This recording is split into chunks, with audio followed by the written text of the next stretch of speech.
नमस्कार दोस्तों। कहते हैं ना दोस्तों कि इस दुनिया में जो आया है वो एक न एक दिन जरूर वापस जाएगा।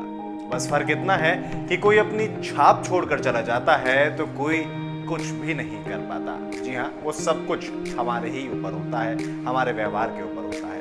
दोस्तों, आप लोगों को ये जानकर बड़ा दुख होगा कि हमारे बीच से एक प्रसिद्ध भारतीय पत्रकार, एंकर, स्तंभकार और संपादक रोहित सरदना हमारे बीच में नहीं रहे। कोरोना और उसके बाद में हार्ट अटैक की वजह से उनकी मृत्यु हो गई।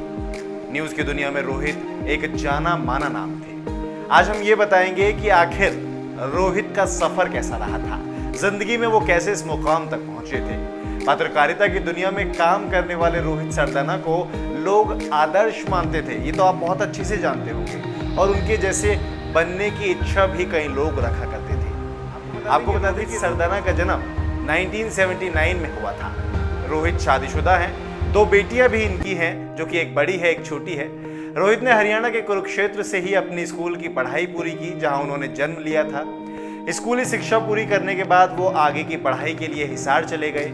यहाँ पर उन्होंने गुरु जाम्बेश्वर विश्वविद्यालय विज्ञान और प्रौद्योगिकी में दाखिला लिया। जी हाँ, गुरु जाम्बेश्वर से आजकल बहुत सारे बच्चे जो हैं वो मास कॉम भी करते हैं। आप लोगों को अगर याद हो, ध्यान हो, अगर आपने भी शायद हो सकता है वहां से मास कॉम किया है। उन्होंने वहां से मनोविज्ञान में स्नातक यानी कि बीए की डिग्री हासिल की और उसी यूनिवर्सिटी से मास कम्युनिकेशन में मास्टर्स की डिग्री भी हासिल की। आखिरकार जब रोहित स्नातक की पढ़ाई पूरी करने के बाद हिसार से परास्नातक यानी कि पोस्ट ग्रेजुएशन करने के लिए निकले तो वहां कक्षा में सभी से ये सवाल पूछा गया कि पत्रकारिता करने के बाद आप क्या करोगे।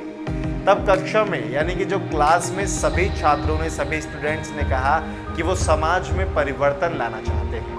जबकि रोहित सरदना वो एक ऐसे एकमात्र छात्र थे उस क्लास के अंदर जिन्होंने कहा कि मैं सिर्फ टीवी स्क्रीन पर ही रहना चाहता हूं। जैसा कि मैंने आपको बताया कि रोहित का एकमात्र सपना था कि वो टीवी जगत में आ जाए। उनका शुरुआत से ये सपना था कि टीवी जगत में वो आ जाएं और अपनी छाप छोड़ें। रोहित चाहते थे कि वो एक बार टीवी पर आ जाएं। इसके लिए उन्होंने पत्रकारिता की तरफ अपना कदम बढ़ा लिया था और शुरुआत में रोहित ने अपने कुछ इंटरव्यू भी दिए थे, जिनमें से वो बड़े रेडियो स्टेशन पर उनकी नौकरी लग भी गई थी। लेकिन फिर दोबारा से वहीं आ गए रोहित ने कहा कि भैया हम यहाँ खुश नहीं हैं और हम चाहते हैं कि हम टीवी पर आएं, क्योंकि उनके ऊपर तो टीवी पर आने का भूत सवार हो गया था। इसके बाद रोहित ने दिल्ली की ओर कूच की, दिल्ली आ गए। यहाँ पर रोहित सरदना को ईटीवी नेटवर्क के साथ इंटर्नशिप काम करने का मौका मिला। जी हाँ, इंटर्नशिप लगी उनकी सबसे पहले ईटीवी भारत के अंदर। इसके बाद रोहित एक पत्रकार के रूप में काम करने लगे, वहीं उन्हें नौकरी मिल गई। उनके काम की बदौलत उन्हें वो नौकरी मिली। कुछ समय बाद उनका ट्रांसफर जो है हैदराबाद मेन ब्रांच के अंदर कर दिया गया। आप सभी को पता होगा कि ईटीवी जो है वो मेन ब्रांच हैदराबाद में है, वहां उनका ट्रांसफर कर दिया गया और वहीं पर उन्होंने न्यूज एंकर यानी कि न्यूज एंकर के कई ऑडिशन दिए, पर वो किसी में भी सफल नहीं हो सके। असफल होने के बाद रोहित ने यही हार मानी नहीं, जैसा कि आजकल के लोग मान जाते हैं, और फिर उसके 5 महीने बाद उन्होंने वीटी यानी कि वीडियो एडिटर की ट्रेनिंग ली और उसके बाद उन्होंने गुजरात में हुए चुनाव को लेकर उनके द्वारा किए गए काम नहीं सबको चौंका दिया। जी हाँ, जिस तरीके का काम उन्होंने किया उससे सब लोग चौंक गए। उसके बाद उन्हें न्यूज़ एंकर की जॉब भी मिल गई और इस तरह से शुरू हुआ रोहित सरदना का टीवी एंकर के रूप में सफर। जी हाँ, आपको बता दें कि इस वक्त वो हमारे बीच में नहीं है, पंचतत्व में विलीन हो गए हैं, लेकिन उनकी कहानी आपको बता रहे हैं। अच्छी लगे तो ज़रूर अपने साथियों के साथ बांटिएगा और मोटिवेट करने की कोशिश कीजिएगा कि हार उन्होंने नहीं मानी थी। आपको बता दें कि अपनी योग्यता और टैलेंट के दम पर उन्होंने सभी का दिल हमेशा जीता, अपने काम की बदौलत सभी का दिल जीता। उनका जी न्यूज़ पर प्रकाशित शो ताल ठोक के माफ कीजिएगा बेहद प्रसिद्ध था, जिसमें वो समकालीन और सामाजिक मुद्दों पर चर्चा किए करते थे। वहीं 2017 में उन्होंने इसको छोड़ दिया और आज तक चैनल को इन्होंने ज्वाइन कर लिया, जिसमें वो दंगल शो की मेजबानी करते हुए नजर आए थे। रोहित सरदना अपनी मौत से पहले आज तक न्यूज चैनल के लिए काम कर रहे थे और कुछ ही दिनों से वो कोरोना संक्रमित हो गए थे, घर पर आइसोलेट थे।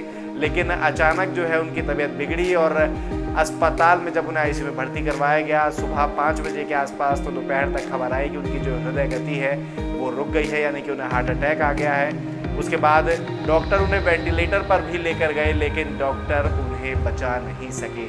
रोहित सरदाना की कहानी को सुनना हमारे लिए इसलिए ज़रूरी है क्योंकि हरियाणा के कुरुक्षेत्र से रोहित सरदाना आते थे। अपने समय पर उन्होंने बहुत मेहनत की और आज देखिए 42 साल लगभग उनकी उम्र थी और उन्होंने इतना नाम कमाया। ये हम आपको इसलिए बता रहे हैं ताकि आने वाली जो जनरेशन है वो प्रेरित हो सके, प्रेरणा ले सके कि इंटर्नशिप के बाद एक व्यक्ति ने जॉब हासिल की और उसके बाद जो जज्बा, जो जुनून के साथ वो इस फील्ड के अंदर आए थे कि टीवी पर देखना है, उसे भी उन्होंने हासिल किया और बड़े आसानी से हासिल कर लिया। और यही एक बड़ा कारण है और यही हम आप लोगों से भी कहना चाहते हैं कि अगर आप कुछ ठान लेते हैं तो आप उसे पूरा ज़रूर कर लेते हैं। रोहित सरदाना जैसे बड़े व्यक्तित्व को और शानदार व्यक्तित्व को, शानदार न्यूज़ एंकर को हम भी श्रद्धांजलि देते हैं।